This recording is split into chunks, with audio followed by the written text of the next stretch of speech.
Hey, everybody. Randy Patterson here with Boomerosity. You know, when you come to Boomerosity and watch the various interviews or read the various interviews I've done, it's mostly with people in classic rock, blues, country, R&B, the usual suspects. This time, for the first time in a very, very long time, I'm interviewing a phenomenal jazz artist by the name of Peter Martin. He's got a new album out called Generation S, and it is amazing. Now, I don't know jazz as well as I do classic rock or blues or country, but I do know what I like when I hear it. And when I heard this album, I fell in love with it, and I knew I wanted to interview Peter for this project. So we talked about the album. We talked about his educational program in jazz called Open Studio and some of his history in the jazz field, including playing for President Obama several times at the White House and his relationship with John Tesh. Remember him? So, anyway, it's a fun interview. I look forward to interviewing Peter again in the future. And I was looking forward to broadening the listening palette here on Boomerosity, and jazz is a great way to do it. So, without any further ado, here is my first interview with the great Peter Martin.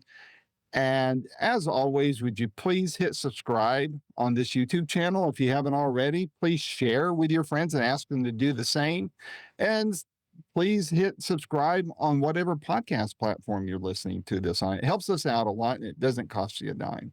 So thanks a lot. And until next time, this is Randy Patterson with Boomerosity. Take care. What's up, Randy? Oh, a little bit of this, a little bit of that. How about you? Good. All good here. Where am I finding you? I am in the Great Smoky Mountains of East Tennessee. I'm a couple miles up the road from Dollywood. Okay. All right. I don't think they do too many jazz bands there, but if you're familiar with it, everybody has a lot of fun there. So, Well, I know a little like around Johnson City and yeah, Rome Mountain. I know that area just a little bit. yeah. That Tri-City area there, Bristol, Yeah. Kingsport, all that. That's big country, and it's turning into a good blues place too. So, Oh, it's a nice. lot of fun stuff there. So, how's the post-pandemic world treating you? It's good. It's good. I'm in St. Louis here, and I'm at the Open Studios HQ, which is fun. Like we built this place out over the last year, but there's always interesting, fun challenges in studio and video Oh, and audio and everything. So we're still getting dialed in, and it's fun. A lot of fun. I have a really cool team here with me, so it's great. has it turned out the way you wanted it to, or did been any surprises? Tell me about it. Oh my God, there's been so many surprises and challenges. I call them challenges. I want to call them big ass problems, but I've learned to call them challenges. Opportunities. Opportunities, right? That's Yeah, I mean, yeah, there's been so many things that are different than I thought, and I think we've done a really good job generally of adjusting to the challenges and trying to, really turn them into opportunities. And really, the whole way I built up this company, and now I think the team really is great at supporting me and taking leadership in this is not looking at it as like we're creating an Italian restaurant and this is the way you have to do it and you have these dishes. Like we're very much improvising, as most of us here are musicians anyway. Improvising jazz musicians, we kind of do the same thing with the business side of it too, which makes it really fun and interesting. But as the team grows and as our membership has grown and we've got folks really excited about what we do, but relying on us in terms of customers all around the world, I take it really seriously because it's like we're not doing brain surgery here, but a lot of people like this jazz education and like getting better as players and just being connected with the music. It's such a big part of their life, and so I'm really grateful, to kind of be a conduit with that, and that's what a lot of the challenges are based around is just trying to get better at it. so for people that be dialing in on this later when it posts, tell people exactly what this studio does and what you're doing, what your mission is on it. Yeah, so Open Studio we are the number one online jazz learning community. And there's a lot of appreciation and listening that goes along with the learning as well. So it's really just a gathering place for people that love jazz. And I launched the company officially in 2015. So we're like 8 years old now, which is crazy because feels like we just started it. But basically, the sort of foundation for the community and for the company is courses about how to play jazz. So we're really at all levels. We go from very beginner all the way up to super advanced, super advanced. I guess advanced is already advanced. How do you get super? But Man, um, super. right. But we, have video courses, and now we have a whole community called Open Studio Pro that's live classes where folks meet over Zoom with our, staff of teachers every day. We have 6 days a week, live classes, but it's become like this community where the different students know each other and they even get together, not just online in different places around the world. And really, the connection is the music, is jazz, which is um, a beautiful thing, and it's a challenge because jazz is such a, at least the way I look at it, it's such a big tent Mhm, of mhm, everything from Louis Armstrong to Herbie Hancock to Weather Report to, I mean, I'm very inclusive in I think what jazz is, but I think a lot of people come to us. We have a lot of pianists. I mean, I'm a pianist, so that kind of happened, but that can play. Some of them can barely play, and some of them can play amazingly well. I think, almost all consider themselves amateurs, but I can tell you some of our amateur students are at the level well above some so-called pro players. So it's mainly just people that love the music, are dedicated to getting better, and either don't have access to maybe a teacher where they live, or they don't have time to get to one. And so they're looking for ideas on what to practice and how to practice, not just from us, but from the other community members and everything. mhm. Uh, so yeah, it's been fun. What's been the most interesting story you have coming out of this venture?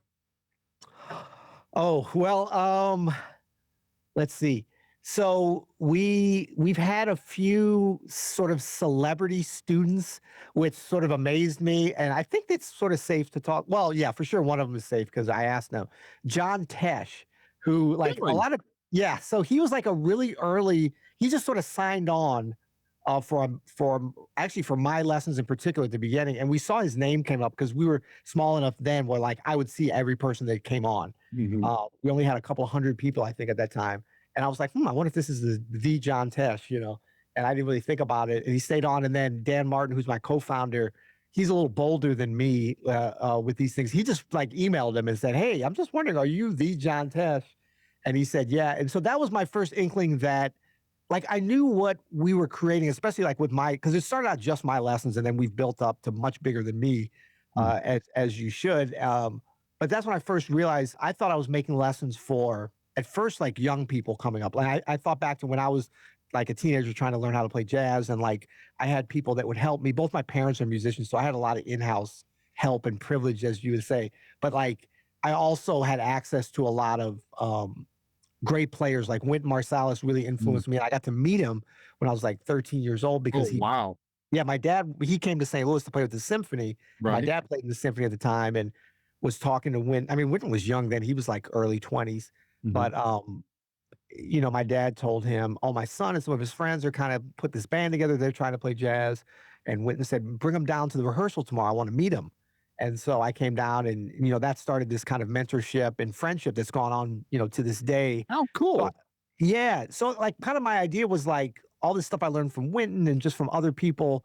Betty Carter, I got to play with her when I was in my early 20s. Like I wanted to pass that on, and I was doing that. So like some students, I taught it. I used to teach at Northwestern up in Chicago, and Mhm. but it's just hard to reach a lot of people, and most people I just didn't have time to. So I was always thinking, what's a way we can leverage like the internet or some online stuff that I didn't have when I was growing up to be able to share the information because jazz has always had this kind of mythical.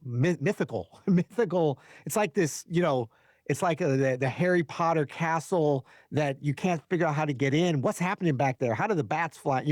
People Right. can't figure it out. And I won't say it's that simple, but there is like a core set of knowledge and information that if you have it, makes it a lot easier to play and fun.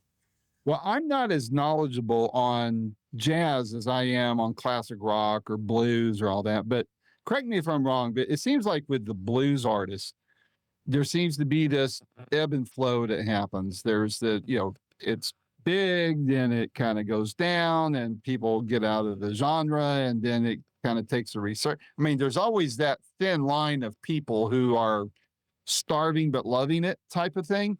Right. And with jazz, I mean, that seems to be the more adult version of blues because there's improvisation going on in both. But, I always looked at jazz as being much more sophisticated, much more highbrow and much more cool than maybe blues is viewed. What are your views on that? Are you seeing the same kind of up and down with jazz interest and people getting into it? And what's your take on all that? Yeah, I mean, I think that's pretty accurate what you're saying. And what's interesting, I probably 10 years ago would not have agreed as much and would have been more knee jerk, like, no, jazz is, but I think that's the way people, that's the reality of the music and how people interact with it. And even the musicians, I always think about like, how we as jazz musicians look at the music or how a blues musician looks at their own music. Not, I don't mean their music, but their genre Right. is sort of like way less important than what fans of the music and listeners, because like somebody who loves me, like I love music also. So if I separate that from me being a jazz guy or a jazz expert or whatever, like I'm much more expansive in terms of what I would listen to. Like I love blues, but I don't necessarily say like, oh, I'm a blues person or this day I'm a jazz. I mean, like Right. there's not those hard and fast lines as a listener. Now, when I play, I understand how much like blues influences the jazz and how much overlap there is, but I don't think the typical listener can or should need to, it's kind of like you go eat a great meal. You don't have to know, it's fun to know what the ingredients are, but you don't have to know them to understand that to enjoy what it is you're ingesting. So I think that jazz musicians in general or the genre does have a problem, a small problem, with like being a little bit overly precious about how the music's presented. And it's not that dissimilar to classical music. And I think there's some cultural reasons that, like, to me, what's great about blues is the music's great, or it can be horrible. I mean, any of this stuff can be great. In the wrong hands, it can be horrible. Yeah. But I mean, there's so much artistry in blues, but in general, it doesn't, like, the music itself is taken very seriously, and there's a lot of depth there, and it's like rock and roll or R&B, like, but there isn't that thing like classical and jazz seems to have where it's like, "Our stuff is great, and you've gotta say it, and we've gotta get an award for it, and but you don't understand it, and nobody loves us because we're so great." It's modern art. It's upside down. Yeah, exactly, and it's like, the Mona Lisa is horrible because everybody loves it. Well, maybe it is great, actually. So I think we do have that, like, so I hate to use the term democratize jazz, but it is kind of one of my missions, not only with Open Studio and certainly in terms of learning it and to demystify it and to say this is available to everybody. I think blues and rock and roll has done, and I realize that rock and roll is an even more potentially expansive term. What does that mean? But prog rock or class, there's a lot of things, but I would say that those genres have done better in terms of welcoming in amateur players. I've got a guitar and I want to learn something. Like you feel like you could learn the blues, whereas with jazz, there's a little bit too much gatekeeping, I think. And part of that is it is complicated music, but with improvisation and you got to know theory, but you don't really have to know all that as much. And so, like a lot of what Open Studio is based around is like it's okay to play by ear because we have a lot of people. There's a lot of overlap, like with gospel, with blues for sure, where people want to come into jazz just because they like jazz, but it's not even their only thing they want to play. They Right. might play classical and they're like, I want to learn more about doing some improvisation. And so jazz is a good place to learn that. So I think I think you're pretty accurate actually. Well, it seems like too that when I said highbrow, I mean I like how you put it because I think there is this association or alignment of jazz with classical, which is much more refined. There's an intricacy and an accuracy to it. And there is in blues too, but with blues, I mean, you can almost smell the gin in the wood floors type of thing. Right, Whereas right. with jazz, I mean, look at Charlie Watts, man. He was playing for the Rolling Stones, but it just paid for his ability to go play in a jazz ensemble in Paris. So Right. it's that, people love being able to pursue that excellence of preciseness, I think, in jazz. And I hadn't thought of it like you put it, but I do think there is an alignment with classical that gives it that a little bit more elevated stand. I'm not saying that to patronize it because I told you I know more about blues and classic rock than I do jazz. But there's just I can't quote a lot of albums and get into a lot of depth of it, but I know what I like when I hear it, and I absolutely love your new album. So tell me about that, man. You've worked on a lot of stuff. How was it for you to put this album, your own album, together in this way? Yeah, I mean, this was such a dream come true for me and like kind of a personal challenge and victory to get this out into the world because I've really been planning it for about 4 years, which is super for an improvising jazz musician. Is a long time to plan something that's artistic. We're usually thinking about the next chorus we're going to play or the next measure, not 4 years from now. Right. But it took like the quick backstory on it is it's there's four of us in the band, and I wanted to create this new band. I had a vision for this in 2019. The Generation S consists of Gregory Hutchinson on drums, Ruben Rogers on bass, myself on piano, and Sarah Hanahan on saxophone. Now, Greg, Ruben, and myself, the rhythm section, we've all played together for like 30 plus years. We're all like Gen Xers. And I mean, I met Greg when I first went up to New York when I was like 17 years old. Like the second night I was there, and Greg has gone on to become like, one of the top, if not the top player of his generation, jazz player. And we've, recorded with Diane Reeves and Joshua Redman and done a bunch of things. And Ruben as well, I met shortly thereafter. So like, and they played on two of my previous records over the last 10, 15 years. So we have a rapport. Like there's not a learning curve when we get together to play. Like we know each other in the best of possible ways. But then Sarah Hanahan, she's 25, 26 years old. I first heard her in 2019 at a program called Betty Carter's Jazz Ahead at the Kennedy Center that I was invited to teach at, and Greg was as well. And Betty Carter was a legendary vocalist that I got a chance to play with when I was 20 years old and before she passed away. And she's like, one of the giants, like right after like Sarah Vaughan and Ella Fitzgerald. And, she recorded a beautiful duet with Ray Charles that was a huge hit. And she was an amazing jazz player, but she was also a mentor to several generations of young players, myself included. She taught from the bandstand, but she taught us in rehearsal. I mean, she was like the original, like Berkeley graduate school for jazz Wow. players. Like if you could get in her band, you're going to learn something if you keep your ears open. So Mhm. that was a big part of my, finishing school or whatever for jazz. And so she put this program called Jazz Ahead together for young players. And then when after she passed away, Dr. Billy Taylor made sure that it came to Kennedy Center and was funded and had a new home. And so it's continued ever since for like the last 20 years. And what it does is it brings together like 20 to 30 or so of the best young up and coming jazz players. They're usually students. They're usually like just graduated from Berkeley or Juilliard or whatever, like 20 to 24 years old. Mhm. And it's a super rigorous audition program. It's like a free thing. It's basically like a pre-professional program or like a Oh, postgraduate kind of thing, and super prestigious for them because they get to do a concert at Kennedy Center and get some attention. And I think the teaching is solid because all of the educators that are invited had some connection to Betty Carter. They either went through the program themselves or they played with Betty Carter like I did and like Greg did. But it's just very intense for 2 weeks. Like we put them together in like three or four different groups. They bring their original music, they rehearse, we come in and coach them individually and with the group. And it's a super great program. But I heard Sarah there for the first time. I'd never heard of her.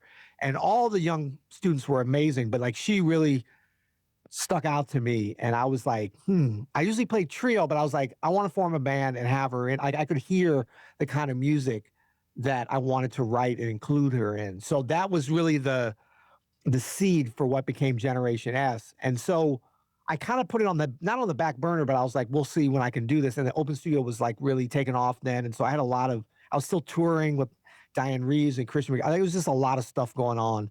And then the pandemic hit, so that kind of like killed any ideas for touring for a while or recording anyway. But I always kept it on my mind. So basically at the beginning of this year, 2023, I was like, I got to do this record this year. I don't know how I'm going to do it. And like the business climate to do a record, especially kind of a complicated one, like Greg, the drummer, lives in Rome, Italy. Sarah lives in New York. Ruben lives in San Francisco. I'm in St. Louis. Like there's wow. logistical issues.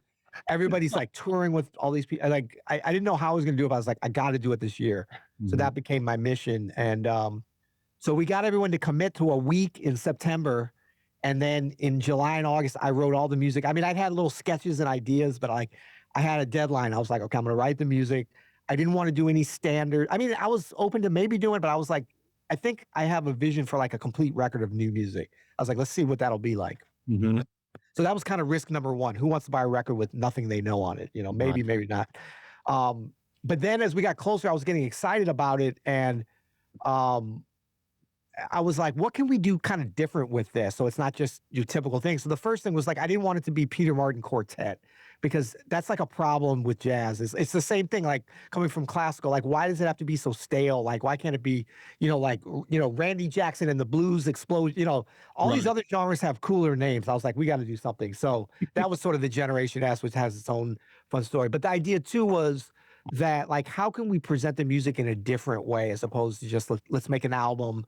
I don't even know what that means. It's like, are people going to stream it? Are we going to make CDs? I didn't know. But I was like, what can we do different? And so we decided, because we have the studio here that we record the educational content, it's like, let's turn this into an audio studio because we've got to capture the audio great. But also, we have these video capabilities. How can we record the music, get the video, and get the audio and present it in a new way? And then I layered into that one little twist, which was, let's record it live. One take, no retakes or anything. Like, what would it Wow. take to do That's that? fancy. Yeah. And so that was the big kind of risk and challenge. But I thought it would be fun because I've been on so many record sessions where you'll have like 3 days to do a record, which for jazz is a lot. I mean, if you're doing like a big pop album, you might take 3 months or 3 years or whatever. Yeah. But for jazz, but I've also been on sessions where we do it all in one day. So I knew, like, we thrive on that immediacy. But I was also like, a lot of times we'll do like 2 or 3 takes of each tune, but the first take is the one that has the energy, that has the vibe. So I was like, let's just back ourselves into the corner and say we're only going to do one takes. Then we know they're going to, if it works, it works. If it doesn't work, we're in trouble. But so we did that, and Greg and Ruben and Sarah like rose to the challenge. I mentioned it to them. I was like, "Are you guys cool if we do one take?" So they're like, "Yeah, cool." And so I brought everybody in. We rehearsed for 2 days, like, so we had a lot of looks at the music, which, thinking back, wasn't a huge amount of time, but it was enough. And then we also live streamed it with video on YouTube as we recorded it, because I knew people were going to be like, "Oh, how do we know you really did it in one take?" So That's we decided to do that, and I thought it would just be fun to let people see. We didn't have an audience in here; it was like a studio recording, but we were all in the same room. One take. We recorded the whole album in 1 hour. So what you hear on the vinyl, on the CD, on the streaming is exactly what we did that day. And I'm ecstatic, whatever the hell that word is. Excited. Yeah, Ecstatic. excited. So, Yeah. I love the way it came out. I'm super proud of it. well, it's an amazing album. I want to segue just for a moment. During your Kennedy Center work there, is Yeah. that how you started getting the gigs at the Obama White House? Was through there? That was actually after. So the Obama White House was funny because somebody called me about doing, this is so ridiculous. I'm embarrassed to say this, but it's funny. So I'll, in hopes to bring some light to a listener's day, they called and, like, they either left a message or they were telling me, can you play for this gig at the White House? It's a steak dinner, like a steak dinner. And they're like, there's going to be several different jazz artists, and we really want you to do it because we know, like, 2 of the artists are Chris Bodie and Diane Reeves, and we may have some others, we're not sure, but we know you've played with both of them, and they would be really comfortable if you're there. And they're like, it's probably just going to be like a set rhythm section with different guest artists. And, when it's the president's there and stuff, we never know how it's going to go, but would you be interested in doing this, a steak dinner? And I was like, oh, of course, the White House, I'm in. But I remember thinking, this is weird, a steak dinner. Like, of course, it's the White House. I'm sure it's going to be classy, but why are they calling it a steak dinner? I had heard the message wrong. It was a state Dinner, yeah. state dinner. And so it was like for the was it the it was the Chinese president at the time. This was a time when maybe the relations were a little better Little ice. than they Oh, are now. okay. Yeah, better Yeah, than yeah. now. Yeah. Yeah, it wasn't quite as frosty as now. Yeah, it was the Right. Chinese, because Lang Lang, the pianist, was played as well, the classical Oh, yeah. pianist. Very cool. Yeah. So the idea was to have some Chinese musicians and some and for American, the Obamas wanted to have jazz. They were like, this would be a good, which was cool. They're big And into yeah. yeah, so that's how that came about, and it was really fun. I mean, so I was thinking I thought we were going to be like in the lobby as people are walking in, playing, like, Texas Girl Roadhouse instead of the Yeah, which is Washington fine. White It's the House. White House. I'll do anything. But it turned out like we were kind of featured, and they had Diane Reeves and Dee Bridgewater, Chris Bodie. It was a lot of fun. So back to the album, I never ask artists what their favorite song is because it's like asking them to pick a favorite child. But Yeah. I do ask them what song do they point to on the album that would be their calling card? I know for me, when I'm sharing your stuff the last few days, Yeah. I point them to the title cut Mhm. and to Finding Our Infinity. So the bookends of the album, basically. So what song would do you point people to saying, hey, if you haven't heard me, listen to this album, but listen to this song first. And if you like it, you're really going to dig the rest of the album.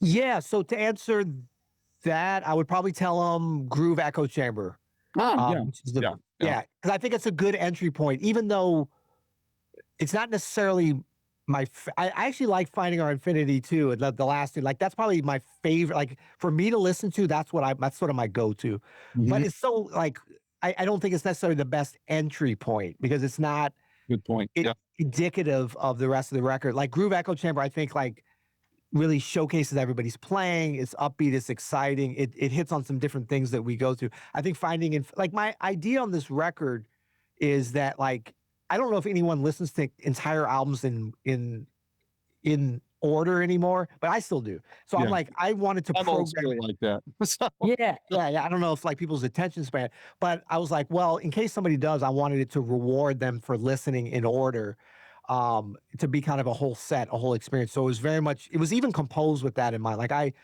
didn't include some stuff that I wrote because I couldn't find how to fit it together on the yeah, album. yeah, So, but yeah, I think Groove Echo Chamber is a fun one because like if you like that, I think you're gonna like the whole record. very cool. I like that too. But I kept going back to the title cut and Finding Our Infinity. Both Yeah. of them are just to work to relax to go to sleep to, all of it, man. It's just very chill, I love it. The whole album I love. So Oh, thanks, Randy. what's on your radar for 2024? What you got going on? You going to do much touring? What you have? Yeah, we're gonna do some. That I've kind of taken a hiatus from not all touring, but most over the last like year and a half. So it's with this new project that's just come out and with some opportunities around it. I'm super excited to do that for the music, but I've kind of gotten in a little bit of a like I mean, I've basically been touring since I'm 53 now. I first went on the road when I was 20. So and almost nonstop. I mean, Wow. basically for whatever 32 years. And so like when the pandemic hit and all this stuff got canceled, I was like, wow. But I was like still working and playing a lot, but like different like stuff here with Open Studio. Hmm. But like not traveling and moving around the world as much as I did, like was very satisfying to me in a weird way. So I do miss. I mean, like I was in New York last week playing at the Village Vanguard, which is like my favorite jazz club in the world. I think it's a amazing place, and I mean, I would go do a gig there with anybody, anytime, just to be in that room. Is the Hmm. piano's great, and so I love doing that. But I'm finding that like I don't need as much as I used to. Like I look back to how we used to tour, and I was like, why were we? I mean, we used to go to like Oman. I went to Oman one time. I didn't even know the name of the country. I think I thought it was a city or a kingdom or something. We went to do one 60-minute gig there one time. We literally flew there, did a 60-minute gig, and then came back. And like we would do stuff like that, just somewhat regularly. And so now I couldn't see going back to doing that. Although I guess if the price was right, maybe. But so the travel is like different now. But I cherish the music so much. So I think for this project, we're gonna be doing stuff. I love doing like residencies and going places for longer, Yeah. playing a couple times, maybe doing some educational stuff, meeting some young people, whatever, like being a little bit more community oriented to me is like really what I'm interested in. So we're sort of exploring some of those possibilities, and booking some of that type of stuff as opposed to just like the one nighter kind of play and then Right. boom, Right. move on. Yeah. Well, if you hit the Knoxville area, which is closest big city I live to, I'm about an hour away from there. I would love to Yeah. come see you guys play and see you work your magic there. One Yeah. more question before I cut you loose. Yep. You're young. You're going to be doing a lot more records and such in the coming years. But and I would love to interview you more in the future. So let's continue to stay in touch. And my door's always open to you to let fans know what you got going on. But Thank you. one, just and maybe I'll ask you this every other time, and that's this: it's not meant to be macabre, but when, what do you hope your legacy is going to be, and how do you want to be remembered at when it's all said and done? Mm. Well, I think I want to be remembered for some of my musical output, the recorded, the written, because Hmm. I feel like that's just like a big part of my service to the world. It's like that's what I was put on this earth to do is not only the live performances, but hopefully, although if just if it's just something that's, I mean, I've played in front of thousands, I don't know, maybe millions of people at this point live. If that's all it is, that's fine too. But like I'm very service oriented when it comes to playing music. I mean, I can be highbrow for sure about jazz, but I mean in terms of like I look at what we do as musicians as very much like a waiter does as a restaurant. You're delivering the food to people. We're delivering music, which is supposed to uplift and enlighten and challenge and touch on the emotions and do. I mean, like that's my job in this world primarily. And Hmm. so I want to be, I want the legacy to continue on if that's possible. But then also with the open studio, being able to help other artists. I mean, like even during the pandemic, like one of my proudest moments was we were able to keep some income stream going for many of the artists that couldn't tour and didn't have recording, revenue coming in and stuff through the courses, through things that they could do online to keep people afloat. So just like kind of from a business standpoint, I think that open studio certainly can and will thrive beyond me. I see this as an ongoing thing because it's really indicative and representational of the greater jazz community around the world and like a beautiful thing that binds people together, not just we speak the same language Right. or we're live in the same country or we're the same color or we're the same. I mean, it's more interest based. I love those kind of like demographic groups because it potentially could be anywhere in the world. So you do speak the same language. We speak jazz, and like what we do is with Open Studio is you don't have to be Herbie Hancock to have fun playing jazz at the piano. You That's can right. get a little bit of his, just like for me when I go to the gym and shoot hoops or whatever, I'm not LeBron James, but I've got the same size basketball he does and I'm throwing it, you know what I mean? So there's like a little bit of connection with the sport inspired by him. Like that's what we bring to people with jazz. And so we don't get them excited or hooked on jazz. They come already like jazz sells Rewired. itself. Yeah. You know what I Yeah. mean? Yeah, they've got the bug already. We just kind of give them some keys to unlock some different things to make it even more fun, to make their progress.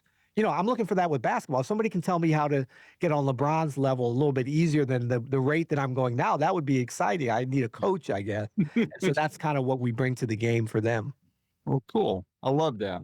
Well, Peter, this was a ton of fun, man. Thanks for joining me with it on this. And like I said a minute ago, my door's always open to you. And if there's anything I can do to help you get the word out, contact me and we will make it happen. We'll do one of these and hopefully you'll get within some sort of driving distance to me. I don't care if it's even like in Nashville or something. I'll drive over there or down to Atlanta or something. I'd just love to see you guys play. So, That uh, sounds good. I'll let you guys know when this thing posts. It'll be a couple weeks, but we'll get it going, and I look forward to talking to you again.